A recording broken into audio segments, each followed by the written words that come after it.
প্রিয় শিক্ষার্থীরা, আজকের এই ভিডিওতে আমরা দেখব ডেসিমেল সংখ্যাটি যদি দশমিক বা ভগ্নাংশ হয় তখন আমরা কিভাবে বাইনারি, অক্টাল এবং হেক্সাডেসিমেলে কনভার্ট করতে পারি। আমরা বিগত ক্লাসে ডেসিমেল সংখ্যাটি পূর্ণ সংখ্যা হলে কিভাবে বাইনারি, অক্টাল এবং হেক্সাডেসিমেলে নিতে পারি সেই বিষয়ে আলোচনা করেছিলাম। তো ধরো ডেসিমেল সংখ্যাটা যদি দশমিক হয় তো ধরে নিলাম 0.8 একটা ডেসিমেল সংখ্যা, তাহলে এটাকে বললো যে বাইনারি, অক্টাল এবং হেক্সাডেসিমেলে কনভার্ট করতে বলছে। তো এক্ষেত্রে আমরা তো জানি প্রথমত দেখতে হবে যে ডেসিমেল সংখ্যাটির এটা কি দশমিক অংশ না ভগ্নাংশ অংশ। তাহলে প্রথমত যেটা আমাকে আইডেন্টিফাই করতে হবে সেটা হচ্ছে যে আমি যে ডেসিমেল সংখ্যাটাকে কনভার্ট করব সেটা কি দশমিক অংশ না ভগ্নাংশ অংশ। তো সরি, দশমিক না পূর্ণাংশ। তাহলে আমরা জানি যে পূর্ণাংশ হলে আমাকে কি করতে হবে, যে সংখ্যা পদ্ধতি নিতে হবে সেই সংখ্যা পদ্ধতির ভিত্তি বা বেস দ্বারা ক্রমান্বয়ে ভাগ দিতে হবে। আর যদি সংখ্যাটি যদি দশমিক বা ভগ্নাংশ হয় তো সেক্ষেত্রে যে সংখ্যা পদ্ধতিতে নিতে হবে ওই সংখ্যা পদ্ধতির ভিত্তি বা বেস দ্বারা আমাকে ক্রমান্বয়ে গুণ দিতে হবে।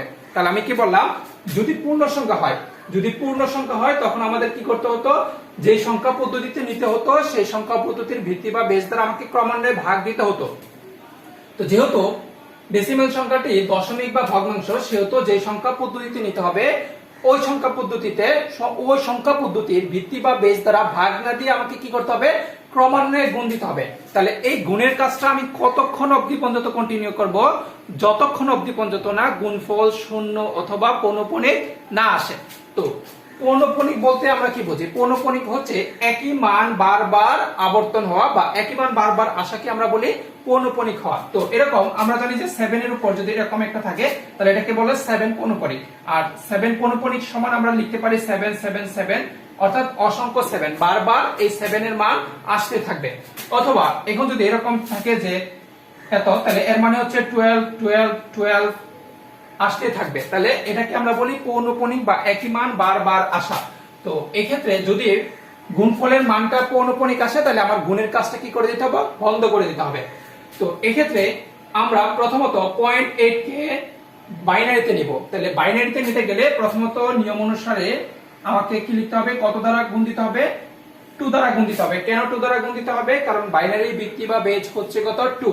তাহলে দেখো 0.8 কে যদি আমি 2 দ্বারা গুণ দেই তাহলে এটার মান আসছে কত, তো এটার মান আসে যে 0.6। তাহলে এই যে 0.8 কে যদি আমি 2 দ্বারা গুণ দেই তাহলে এটার মান আসে কত, 1.6। কেন 1.6, কারণ দেখো নরমালি যদি আমি 8 কে গুণ দেই তাহলে আসার কথা 16, তাহলে এখানে 16 হবে না, এটা হবে 1.6। কেন, দেখো এখানে দশমিকের পরে এক ঘর আছে, তাহলে 16 আমি যদি নরমালি লিখি তাহলে দশমিকের পরে এক ঘর রাখতে হবে। তাহলে এর মানে হচ্ছে এই দেখো ডান পাশে আমাকে এক ঘর লিখে তারপরে দশমিকে লিখতে হবে, কারণ এখানে আমার যে প্রশ্নটা দিয়ে আছে প্রশ্নের মধ্যে আমাকে খেয়াল করতে হবে যে দশমিকের পরে কত ঘর আছে। তাহলে দশমিকের পরে যত ঘর থাকবে সেটাকে রেখে বাকিটাকে পূর্ণ অংশে রূপান্তর করতে হবে। তাহলে এই দশমিক সংখ্যাকে ভিত্তি বা বেস দ্বারা গুণ দেওয়ার প্রধান উদ্দেশ্য হচ্ছে সেটাকে কি করা, পূর্ণাংশে কনভার্ট করা বা রূপান্তর করা। তো এক্ষেত্রে 0.8 কে যদি আমি গুণ দিই তাহলে এটার মান আসে কত, 1.6। তো এক্ষেত্রে কি করতে হবে, যে এই যে 1টা এটি হচ্ছে পূর্ণাংশ, আর পূর্ণাংশটাকে আমাকে এই পাশে দাগ দিয়ে লিখতে হবে এবং দশমিক সহ দশমিকের পরে যত ঘর আছে তত ঘর আমাকে এখানে লিখতে হবে। তাহলে এক্ষেত্রে এটাকে বলা হয় যে আমাদের পূর্ণাংশ আর এটা হচ্ছে দশমিক অংশ। তাহলে সবসময় আমরা পূর্ণাংশটাকে এরকম দাগ দিয়ে আলাদা লিখে দিতে হবে এবং দশমিক সহ আবার এটাকে কত দ্বারা গুণ দিতে হবে, 2 দ্বারা গুণ দিতে হবে। কেন 2 দ্বারা গুণ দিব, কারণ এটা বাইনারিতে কনভার্ট করতেছি। এবং কেন আবার গুণ দিব, কারণ দেখা যাচ্ছে যে নিয়ম অনুসারে ভাগ গুণফল শূন্য আসে নাই, গুণফল শূন্য অথবা পৌনঃপুনিক আসলে গুণের কাজটা আমি বন্ধ করে দেব। তাহলে 0.6 কে আবার যদি আমি 2 দ্বারা ভাগ দেই তাহলে আসছে কত, 1.2। তাহলে 1টা হচ্ছে পূর্ণ সংখ্যা আর এখানে আমাদের থাকতেছে কত, 0.2। তাহলে এক্ষেত্রে দেখো এখনো গুণফল শূন্য অথবা পৌনঃপুনিক আসে না। পৌনঃপুনিক মানছে যে দেখো 0.2 কি কোনোটার গুণফলের সাথে মিলে যাচ্ছে, এখনো মিলে নাই। তো এক্ষেত্রে আবার কি করব, 0.2 কে আমি গুণ দিতে হবে এবং দশমিক সহ কিন্তু তোমাকে কাজটা করতে হবে। তাহলে এক্ষেত্রে দেখো 0.2 কে যদি আমি গুণ দেই তাহলে এটা আসে 0.4। তাহলে এক্ষেত্রে 0টা হচ্ছে পূর্ণাংশ, তাহলে এই জন্য আমার দাগের বাম পাশে লিখতে হবে এবং 0.4টা আমরা এদিকে লিখে দেব। তা দেখো 0.4 কি কোনো গুণফলের সাথে মিলে গেছে? এখনো মিলে নাই, অথবা গুণফল কি শূন্য আসছে? না। তো সেহেতু আবার কি করতে হবে, বাইনারি সংখ্যার ভিত্তি বা বেস দ্বারা আমাকে কি করতে হবে, ভাগ দিতে হবে। যদি অক্টাল বলতো তাহলে আমি 8 দ্বারা ভাগ দিতাম, যদি হেক্সাডেসিমেলে কনভার্ট করতে বলতো তাহলে আমাকে কি করতে হতো, 16 দ্বারা গুণ দিতে হতো। তো এক্ষেত্রে 0.4 কে যদি আমি গুণ দেই তাহলে এটা আসতেছে কত, 0.8। তাহলে 0 আর 0.8, তাহলে এখন একটু খেয়াল করো তো 0.8 কি কোনটার সাথে মিলে যায়? হ্যাঁ মিলে যায়। দেখো 0.8টা প্রথম যে গুণফল সেটার সাথে ফলাফলের সাথে মিলে যাচ্ছে। তাহলে পৌনঃপুনিকের ক্ষেত্রে যে কোনোটার সাথে যদি মিলে যায় গুণফলটা, তখনই আমি গুণের কাজটা শেষ করে দেব। তো এখন তুমি যদি আবার গুণ দিতে চাও তাহলে দেখবে যে বারবারই একই ফলাফল আসতেছে। তো যেহেতু পৌনঃপুনিক চলে আসছে বা একই মান চলে আসছে, সেহেতু আমি কি করব, গুণের কাজটা বন্ধ করে দেব, আর গুণ করতে হবে না। অথবা এখানে যদি আমার গুণফলটা 0 আসতো, তারপরে আমি কি করে দিতাম, গুণের কাজটা বন্ধ করে দিতাম। তো এক্ষেত্রে এটার ফলাফলটা হবে কি, তাহলে ফলাফলটা হবে উপর থেকে নিচে। তাহলে পূর্ণ সংখ্যার ক্ষেত্রে ছিল ফলাফলটা নিচ থেকে উপরে, আর দশমিক বা ভগ্নাংশের ক্ষেত্রে হবে কি, নিচ থেকে উপরের দিকে। তাহলে কেন, এটাকে বলা হয় এমএসবি, আর নিচের অংশটাকে বলা হবে এক্ষেত্রে এলএসবি। তো এক্ষেত্রে আমরা ফলাফলটা কিভাবে লিখবো, তাহলে যেহেতু এটা দশমিক অংশের, সেহেতু আমাকে অবশ্যই ফলাফল লেখার আগে দশমিক লিখতে হবে। তাহলে 0.8 যেখানে ডেসিমেল সংখ্যা, এটার বাইনারি মান হবে পয়েন্ট উপর থেকে 1100, তাহলে এটা কিসে কনভার্ট হলো, বাইনারিতে কনভার্ট হলো। যদি কেউ দশমিক ইউজ না করে তাহলে সেক্ষেত্রে কি হবে না, এই ফলাফলটা সঠিক হবে না। তো আশা করি তোমরা যে 0.8 কে কিভাবে আমরা বাইনারিতে কনভার্ট করছি সেটা বুঝতে পারছো। তো এখন যদি বলে 0.8 কে অক্টালে কনভার্ট করতে হবে, তো সেক্ষেত্রে আমাকে কত দ্বারা গুণ দিতে হবে, 8 দ্বারা গুণ দিতে হবে। কেন 8 দ্বারা গুণ দিতে হবে, কারণ এটাকে আমি কিসে কনভার্ট করতেছি, অক্টালে কনভার্ট করতেছি। তাহলে দেখো 0.8 কে যদি আমি 8 দ্বারা ভাগ দেই তাহলে দেখো এটা আসছে কত, 6.4। তো এক্ষেত্রে 8 আর 64, তাহলে 0.64। তো এক্ষেত্রে 6 হচ্ছে আমার পূর্ণাংশ আর 0.4 হচ্ছে আমাদেরকে দশমিক বা ভগ্নাংশ। তো এক্ষেত্রে এই যে 0.4, তাহলে দেখো দশমিকের পরে এক গড় আছে, যদি এখানে আরেক গড় থাকতো তাহলে এখানে গুণফলের ক্ষেত্রে আরেক গড় দিয়ে শূন্য দিয়ে আমাকে ফিল আপ করতে হতো। অর্থাৎ দশমিকের পরে যত গড় থাকবে আমাকে তত গড় ফিল আপ করে আমাদের কি করতে হবে, গুণফলটা কাজ করতে হবে। তাহলে দেখা যাচ্ছে যে দশমিকের পরে এক গড় আছে, এখানে দশমিকের পরে এক গড় আসতেছে। তো এক্ষেত্রে 0.4 কে আবার কত দ্বারা গুণ দিতে হবে, 8 দ্বারা গুণ দিতে হবে। তাহলে 8 দ্বারা যদি গুণ দেই তাহলে 3.2, তাহলে এই ক্ষেত্রে ফলাফল হচ্ছে 3, আর 0.2 হচ্ছে আমাদের এদিকে লিখে দিতে হবে। তাহলে 0.2 কোনোটার সাথে মিলতেছে না, এক্ষেত্রে আবার এর দ্বারা আমাকে কি দিতে হবে, গুণ দিতে হবে। তাহলে 0.2 কে যদি আমি গুণ দেই তাহলে এটা আসছে 1.6, তাহলে এখানে লিখবো 1 আর 0.6, তাহলে 0.6 কে আবার 8 দ্বারা ভাগ দিতে হবে। কেন, আমার গুণফল পৌনঃপুনিক অথবা শূন্য আসে নাই। তাহলে এটা যদি আমি দেই তাহলে 6টা 48, তাহলে এটা আসছে কত, এত, তাহলে 0.8। তাহলে এটার ফলাফল হচ্ছে 0.4 আর 0.8। তাহলে দেখো তো 0.8টা কি এটার সাথে মিলে গেল না, তাহলে পৌনঃপুনিক হয়ে গেল না। যদি কোনো ফলাফলের সাথে মিলে যায় তখন আমি গুণের কাজটা বন্ধ করে দেব, তখন আর গুণের কাজটা আমরা কন্টিনিউ করার কোনো প্রয়োজন নেই। তাহলে এটার ফলাফল কত হচ্ছে, তাহলে ফলাফল হবে পয়েন্ট, তাহলে দেখো ফলাফল হবে 0.6314। তাহলে কোথা থেকে হবে, উপর থেকে নিচের দিকে। তাহলে দশমিকের ক্ষেত্রে উপর থেকে আমাকে কি করতে হবে, নিচের দিকে ক্রমান্বয়ে লিখতে হবে এবং প্রথমে অবশ্যই দশমিক দিতে হবে। তাহলে এটা কিসে কনভার্ট হলো, অক্টালে কনভার্ট হলো, সরি।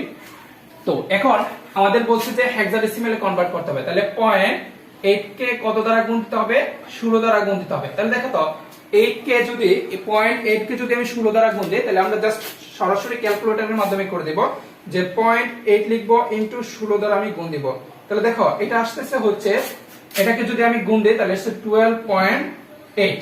তো এই ক্ষেত্রে আমরা তো জানি যে হেক্সাডেসিমেলের ক্ষেত্রে এর মান হচ্ছে 10, বি সির মান হচ্ছে 12, ডির মান হচ্ছে 13, এর মান হচ্ছে 14, এফ এর মান হচ্ছে কত, 15। তো এক্ষেত্রে এই মানগুলো আমরা জানি। তো এক্ষেত্রে হেক্সাডেসিমেলের ক্ষেত্রে যখন 10 বা অন্য কোনো মান আসে তাহলে সেক্ষেত্রে আমরা কি করতে পারবো না, সরাসরি মানটা লিখতে পারবো না। এর যে চিহ্ন অর্থাৎ মানের যেটা দ্বারা আমরা প্রকাশ করি, যেরকম 10 এর জন্য আমরা এ ইউজ করি, 11 এর জন্য বি ইউজ করি, তো সেক্ষেত্রে 10 আসলে এ। তো যেহেতু দেখো দশমিকের এদিকে আসছে কত, 12, তাহলে এই যে 12 মানে কত, সি। তাহলে এই ক্ষেত্রে আমাকে এদিকে লিখতে হবে সি পয়েন্ট কত, 8। তাহলে এই যে ফলাফলটা 12টা আসে, 12 500, যদি ধরো তোমার 10 আসলো বা 14 আসলো, 15 আসলো, তাহলে 15 আসলে আমাকে কত লিখতে হবে? 1 লিখতে হবে। সরাসরি আমাদের মানটা লেখা যাবে না। তো এক্ষেত্রে আবার 0.8 কে কত দ্বারা গুণ দিতে হবে? 16 দ্বারা। তো এই ক্ষেত্রে দেখো আর আমার কিন্তু গুণ দেওয়ার কোনো প্রয়োজন হচ্ছে না। কেন গুণ দেওয়ার প্রয়োজন হচ্ছে না? কারণ দেখো 0.8 এই যে এটার সাথে এটা কোণপরিক বা মিলে গেছে, তাহলে এটার ফলাফলটা হবে কত? 0.c। তো এটা কিসে কনভার্ট হয়ে গেল? হেক্সাডেসিমেলে কনভার্ট হয়ে গেল। যদি এটার সাথে এটা না মিলতো তাহলে আবার আমাকে কি করতে হতো? 16 দ্বারা গুণ দিতে হতো। তো আশা করি তোমরা যে 0.8 কে কিভাবে বাইনারি, অক্টাল এবং হেক্সাডেসিমেল কনভার্ট করতে হয় সেটা বুঝতে পারছো। তো চলো আরেকটা উদাহরণের মাধ্যমে ডেসিমেল সংখ্যাটি দশমিক হলে কিভাবে বাইনারি, অক্টাল এবং হেক্সাডেসিমেলে কনভার্ট করতে পারি সেই বিষয়টা আরো ক্লিয়ার হওয়ার চেষ্টা করি। তো ধরো আমাকে যদি এরকম একটা সংখ্যা বলে যে 0.425, তাহলে কি বললো? 0.425 এটা বললো যে ডেসিমেল সংখ্যা, এটাকে কিসে কনভার্ট করতে বললো? বাইনারি, অক্টাল এবং হেক্সাডেসিমেলে কনভার্ট করতে বললো। তো এক্ষেত্রে আমরা তো জানি যে ডেসিমেল সংখ্যাটি যদি দশমিক বা ভগ্নাংশ হয়, তাহলে এক্ষেত্রে যে সংখ্যা পদ্ধতিতে নিতে হবে ওই সংখ্যা পদ্ধতির ভিত্তি দ্বারা কি দিতে হবে? গুণ দিতে হবে। তাহলে দেখো 0.425 এটাকে প্রথমত আমি কিসে নিব? বাইনারিতে নিব। সেহেতু কত দ্বারা গুণ দিতে হবে? 2 দ্বারা গুণ দিতে হবে। তাহলে দেখো তো আমরা কি করলাম? 0.425 এটাকে কত দ্বারা গুণ দিলাম? 2 দ্বারা গুণ দিলাম। তাহলে 2 দ্বারা গুণ দিলে এটার ফলাফল আসে 0.85। আমি যদি ক্যালকুলেটরে ক্লিক করি তখন এটা সরাসরি আসতেছে। তো এখন একটু খেয়াল করো তো, আমরা তো জানি যে দশমিকের 8 এটা যেটা হচ্ছে পূর্ণাংশ, তাহলে পূর্ণাংশ লিখলাম 0.85। তো এখন ক্যালকুলেটরে দেওয়ার ক্ষেত্রে আমার যে একটু সমস্যা হবে সেটা হচ্ছে যে আমাদের যদি শূন্য থাকে সেটা ক্যালকুলেটর গণ্য করে না, অর্থাৎ সেটা কাউন্ট হয় না, সেটা দেখে না ফলাফল। তো এক্ষেত্রে আমাদের দায়িত্ব থেকে আমাদেরকে কি করতে হবে? যে এখানে দেখতে হবে যে আমাদের যে মেইন যে ফলাফলটা ছিল বা প্রশ্নটা ছিল দশমিকের পরে কত গড় আছে, তাহলে এখানে দেখা যাচ্ছে দশমিকের পরে 3 গড়, কিন্তু ফলাফলটা এটা কিন্তু সঠিক, কিন্তু পরবর্তীতে করতে গেলে সমস্যার সম্মুখীন হতে হবে। তো সেহেতু দশমিকের পরে যত গড় থাকবে গুণ দেওয়ার ফলে ক্যালকুলেটরের ক্ষেত্রে 2 গড় থাকলে বা অপূর্ণ থাকলে সেই অপূর্ণ গড়টা আমাকে কি করতে হবে? 16 দ্বারা ফিল আপ করতে হবে। তাহলে দশমিকের পরে 3 গড় আছে কিন্তু আমার ক্যালকুলেটরে আসছে কত? 0.85। এটা কিন্তু ফলাফল ঠিক, এটাও ঠিক, কিন্তু এক্ষেত্রে আমাদের সুবিধার্থে এখানে 3 গড় আছে বিধায় আমাকে শূন্য আরেকটা দিতে হতো। যদি আরেক গড় দরকার ছিল তাহলে আরেকটা শূন্য দ্বারা আমাকে কি করতে হতো? ফিল আপ করতে হতো। তাহলে এক্ষেত্রে আবার এটাকে আমি যদি 2 দ্বারা গুণ দেই, তাহলে দেখো 2 দ্বারা যদি গুণ দেই এটা আসতেছে কত? যে 1.7। তাহলে এটা 1.7 আসবে। তাহলে 1.7 যদি হয় তাহলে এটা 1.7, কিন্তু দশমিকের পরে 3 গড়, এইজন্য আমাকে কি করতে হবে? আর দুইটা জিরো দিয়ে ফিল আপ করতে হবে। তো এক্ষেত্রে আবার এটাকে আমাকে কত দ্বারা গুণ দিতে হবে? 2 দ্বারা। তাহলে গুণ 2 দিয়ে তাহলে 1.4 আসবে। তো এক্ষেত্রে 1.4 লিখলাম আর আরো দুইটা জিরো দিতে হবে। তো এক্ষেত্রে এটাকে আবার 2 দ্বারা গুণ দিতে হবে। তাহলে এটা আসছে কত? 0.8। তাহলে এটা আসছে কত? 0.800। তো এক্ষেত্রে এটা যদি আমি লিখি তাহলে দেখো 0.800। তো এক্ষেত্রে এটাকে আবার 2 দ্বারা গুণ দিতে হবে। তাহলে এটা আসছে কত? 1.6। তাহলে 1.600। তো এক্ষেত্রে আমরা যদি আবার কাজটা করি তাহলে দেখো তো এটাকে যদি আমরা আবার গুণ দিই তাহলে কত হচ্ছে? 1.2, এর মানে হচ্ছে 1.200। তো দেখো এই যে 0.20 কে যদি আমি 2 দ্বারা আবার গুণ দেই, তাহলে দেখো তো 2 দ্বারা যদি আবার গুণ দেই তাহলে ফলাফলটা কত আসতেছে? তাহলে দেখো আমি কি করতেছি যে 1.200 কে 2 দ্বারা গুণ দেওয়ার কারণে এটার ফলাফল আসবে 0.400। তাহলে দেখো তো 0.400 কি হচ্ছে? যে এই যে এটার সাথে মিলে যাচ্ছে। তাহলে এখন আমার আর গুণ দেওয়ার কোনো প্রশ্নই আসে না, কারণ আমার গুণফলটা কি আসছে? পৌনঃপুনিক চলে আসছে। যে গুণফল যতক্ষণ পর্যন্ত, তাহলে দেখো তো আমি কতক্ষণ পর্যন্ত গুণের কাজটা কন্টিনিউ করছি? যতক্ষণ পর্যন্ত পৌনঃপুনিক না আসছে, অথবা যদি কোনো কারণে শূন্য চলে আসতো তাহলে আমি আর কাজটা কন্টিনিউ করতাম না। তাহলে এটা ফলাফল হবে উপর থেকে নিচের দিকে। তাহলে এটা ফলাফল হচ্ছে দেখো 0.425, যেখানে ডেসিমেল সেটার বাইনারি সংখ্যা হবে 0.0110110। তাহলে এটা কিসে কনভার্ট হলো? বাইনারিতে কনভার্ট হলো। তো এখন আমাদের যদি বলে যে এটাকে অক্টালে কনভার্ট করার জন্য, তাহলে দেখো তো আমরা যদি, আচ্ছা তাহলে এটা একটু নিচে লিখি যে এটা হচ্ছে যে 0.425, এটার মান আসলো কত বাইনারিতে 0.011011110। তো এটা কিসে আসলো বাইনারিতে। তো এখন যদি আমরা অক্টালে কনভার্ট করি, তাহলে দেখো 0.825 কে আমরা কত দ্বারা গুণ দিব, 8 দ্বারা গুণ দিব। তাহলে 0.85 কে 0.425 এটাকে যদি আমি 8 দ্বারা গুণ দেই, তাহলে এটা আসতেছে কত, তাহলে দেখো 8 দ্বারা যদি আমরা গুণ দেই তাহলে 0.425 ইনটু 8, তাহলে আসতেছে 3.4। তাহলে দেখো এটা হলো 3.4, যদি হয় তাহলে আরো দুইটা জিরো দিতে হবে। আবার এটাকে আমরা কি দিব, 8 দ্বারা গুণ দিব। তাহলে দেখো এটা আসতেছে 0.2, তাহলে এই ক্ষেত্রে 3.00। আবার এটাকে 8 দ্বারা দেব, যদি দেই তাহলে কত আসতেছে 16, 1.6, তাহলে 1.600। তাহলে এটাকে আবার 8 দ্বারা যদি আমি গুণ দেই তাহলে আসতেছে কত 4.8, তাহলে এই ক্ষেত্রে 4.800। তাহলে এই ক্ষেত্রে এটাকে যদি আমি আবার 8 দ্বারা দেই, তাহলে দেখো 8 দ্বারা 64, অর্থাৎ 6.404। তো এই ক্ষেত্রে এটা হবে 6.400। তাহলে দেখো এটার সাথে কি করলো, এটা মিলে গেল। তাহলে আর আমার কি করতে হবে না, গুণের কাজটা কন্টিনিউ করতে হবে না। তাহলে এটার ফলাফলটা হবে কত, ফলাফল হবে 0.33146। তাহলে এটা কিসে কনভার্ট হলো, অক্টালে কনভার্ট হলো। তো আশা করি তোমরা যে ডেসিমাল সংখ্যাটা যদি দশমিক হয় এবং এটাকে আমরা বাইনারিতে এবং অক্টালে করতে পারছি। তো এখন যদি আমাকে বলে যে হেক্সাডেসিমাল, তাহলে হেক্সাডেসিমালের ক্ষেত্রে কি হবে দেখো, যে আমরা যদি হেক্সাডেসিমাল করি, তাহলে হেক্সাডেসিমালের ক্ষেত্রে আমাকে কি করতে হবে, 0.425 কে কত দ্বারা গুণ দিতে হবে, 16 দ্বারা গুণ দিতে হবে। তাহলে দেখো 0.425 ইনটু 16 দিলে এটার মান আসছে কত, 6.8। এর মানে হচ্ছে 6টা এদিকে থাকবে 0.800। তাহলে এই ক্ষেত্রে এটাকে আবার 16 দ্বারা কি দিতে হবে, গুণ দিতে হবে। তাহলে 0.800 ইনটু 16, তাহলে দিলে আসতেছে কত, 12.8।